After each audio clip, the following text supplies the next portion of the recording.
School സമയത്ത് ഒരു 10ാം ക്ലാസ്സിന് മുന്നേ ഒക്കെ ചിലപ്പോൾ അത്ര സത്യസന്ധയല്ലായിരിക്കും. 10ാം ക്ലാസ്സിനൊക്കെ ശേഷം ആണ് എനിക്കൊരു ഇന്റലക്ച്വൽ ഒരു ബുദ്ധി വന്നു എന്നൊക്കെ നമ്മൾ പറയില്ലേ, അങ്ങനെ അതിന് മുന്നേ ബുദ്ധിയില്ല എന്നല്ല, എന്നാലും മറ്റൊരു തരത്തിൽ അങ്ങനെ ഇല്ലാതെ ഞാൻ പറയുന്നില്ല. എന്നാലും 10ാം ക്ലാസ്സിനൊക്കെ ശേഷമാണ് ഞാൻ മറ്റൊരു തരത്തിൽ ചിന്തിക്കാനും കുറച്ചുകൂടി ഒരു ബ്രോഡർ ആയിട്ടുള്ള രീതിയിൽ ലോകത്തെ കാണാനും മനുഷ്യരെ കാണാനൊക്കെ തുടങ്ങിയത്. അതിന് മുന്നേ വളരെ സാധാരണമായിട്ടുള്ള രീതിയിൽ എൻ്റെ കാര്യം സിന്ദാബാദ് എന്നൊക്കെ പറഞ്ഞ് നടക്കുന്ന, കുറച്ച് പ്ലീസ് ചെയ്തും കുറച്ച് ഡിപ്ലോമാറ്റിക് ആയിട്ടൊക്കെ നിന്നും കാര്യം സാധിക്കാൻ വേണ്ടിയിട്ട് ഉള്ള കള്ളത്തരങ്ങളൊക്കെ കാണിക്കുന്ന ഒരു സാധാരണ ആളായിരുന്നു. അത് കഴിഞ്ഞാൽ സാധാരണ ആളായി എന്നല്ല, അതിനുശേഷം കുറേ കാലത്തേക്ക് വളരെ റിബൽ ആയിട്ടുള്ള ഒരാളായിരുന്നു. എൻ്റെ ഇപ്പോൾ +2 പഠിക്കുന്ന സുഹൃത്തുക്കളോടൊക്കെ ചോദിച്ചാൽ ചിലപ്പോൾ അവർക്ക് വേറെ വല്ല കഥകളൊക്കെ ഉണ്ടാവും. പറഞ്ഞ പോലെ മിണ്ടാൻ തന്നെ നമുക്ക് തോന്നാത്ത, ഒട്ടും വെൽക്കമിങ് അല്ലാത്ത, വഴക്കാളിയായിട്ടുള്ള, എന്തൊക്കെയോ പറയുന്ന അങ്ങനെ ഒരാളായിരുന്നു ആ സമയത്ത്. ആ ഒരു ക്യാരക്ടറിലോട്ട് പോകാൻ കാരണം എന്താണ്? സാഹചര്യങ്ങളാണോ? ആ ഒരു ക്യാരക്ടർ മോശമാണ് എന്നുള്ളതല്ല, ഒന്ന് ആ പ്രായത്തിൻ്റെ ഒരു പീക്ക്നെസ് ഉണ്ടല്ലോ, നമ്മൾ അഡോളസൻസ് നിൽക്കുമ്പോൾ നമുക്ക് ലോകം നന്നാക്കണം എന്ന് തോന്നുന്ന ഒരു സ്പിരിറ്റും, അല്ലെങ്കിൽ നമ്മുടെ ചോരത്തിളപ്പുള്ള പ്രായം എന്ന് പറയുന്ന പോലെ ഞാൻ ആ സമയത്ത് കുറച്ച് അതുവരെ ഞാൻ കണ്ടിട്ടില്ലാത്ത ലോകവീക്ഷണങ്ങളൊക്കെ ആ സമയത്ത് കണ്ടു തുടങ്ങുന്നു. പുതിയ പുതിയ പുസ്തകങ്ങൾ വായിച്ചു തുടങ്ങുന്നു. എന്താ പറയണേ, പുതിയ ഐഡിയോളജികളിലോട്ട് എക്സ്പോഷർ ഉണ്ടാകുന്നു. വായന അന്നേ ഉണ്ടോ? വായന ആ സമയത്തുണ്ട്, പിന്നെ വളരെ നന്നായിട്ട് വായിക്കുമായിരുന്നു. വായിക്കുന്നതിൻ്റെ ഭാഗമായിട്ട് തന്നെ നമ്മുടെ ഭാഷ മാറുന്നു. നമുക്ക് ഭയങ്കര എക്സൈറ്റ്മെൻറ്റ് ഉണ്ടാവുമല്ലോ, നമ്മൾ അതുവരെ കണ്ടതല്ലാത്ത കാര്യങ്ങളിലോട്ടൊക്കെ എക്സ്പോഷർ ഉണ്ടാകുമ്പോൾ.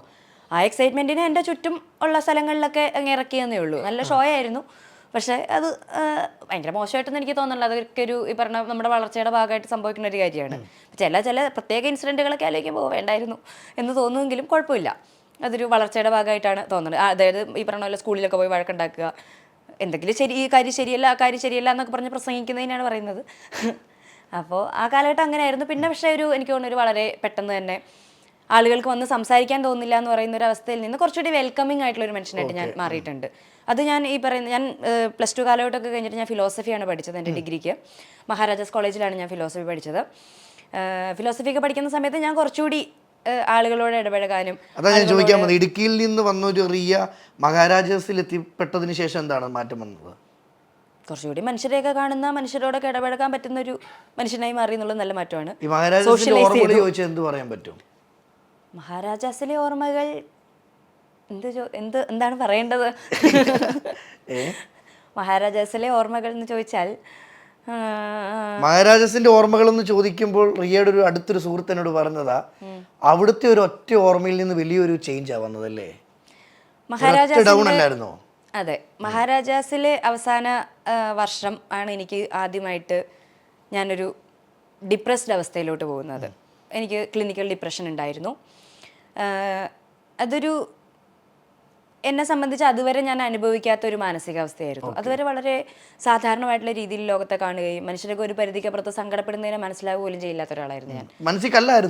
മനസ്സിൽ കല്ലെന്നല്ല, ഞാൻ എന്നെ എന്തോ ഭയങ്കര ബുദ്ധിയും ഭയങ്കര കേപ്പബിലിറ്റിയും ഒക്കെ ഉള്ള ഒരാളായിട്ടാണ് കണ്ടിരുന്നത്. അതുകൊണ്ട് തന്നെ സങ്കടമൊക്കെ ഉള്ള മനുഷ്യരെ എന്നെക്കാളും കുറഞ്ഞൊരു മനുഷ്യരായിട്ടാണ് ആ സമയത്ത് ഞാൻ അങ്ങനെ തുറന്നു പറയില്ലായിരുന്നു. ആ സമയത്ത് എന്നാൽ പോലും എൻ്റെ മനസ്സിൽ അങ്ങനെയായിരുന്നു. അവർക്ക് എൻ്റെ അത്ര കഴിവില്ലാത്തതുകൊണ്ട് അവർ സങ്കടപ്പെട്ടിരിക്കുന്നു. എന്നെ പോലെ കഴിവുള്ള ആളുകൾക്ക് അങ്ങനെ സങ്കടമൊന്നും ജീവിതത്തിൽ ഉണ്ടാവില്ല, ഡിപ്രഷനൊക്കെ എന്ത് പുല്ല് എന്ന് പറയുന്നതായിരുന്നു അതുവരെയുള്ള എൻ്റെ മനസ്സിലാക്കൽ. അതിനുശേഷമാണ് ഡിപ്രഷൻ എന്ന് പറയുന്ന അവസ്ഥ എന്താണ് എന്നുള്ളത് അതിനുശേഷമാണ് എനിക്ക് മനസ്സിലായത്. അതിനെ കൂടുതൽ റിഫൈൻഡ് ആയിട്ടുള്ള ഒരു മനുഷ്യനാക്കി മാറ്റുകയാണ് ചെയ്തിട്ടുള്ളത്. അപ്പോൾ ആ സമയത്തുണ്ടായൊരു പ്രണയ നൈരാശ്യം എന്ന് പറയാൻ പറ്റുമോ എന്ന് ഇപ്പം അറിയില്ല. ആ സമയത്ത് വളരെ അടുത്തൊരു സുഹൃത്തുണ്ടായിരുന്നു. ആ സുഹൃത്തുമായിട്ടുള്ള സൗഹൃദം വളരെ പെട്ടെന്ന് മുറിഞ്ഞു പോകുന്നതിൽ നിന്നുള്ള ഒരു ഷോക്കിൽ നിന്നാണ് എനിക്ക് ഡിപ്രഷൻ ഉണ്ടാകുന്നത്. ആ ഡിപ്രഷൻ എൻ്റെ ജീവിതത്തെ വളരെ ഉലച്ചിട്ടുള്ളൊരു സാധനമാണ്.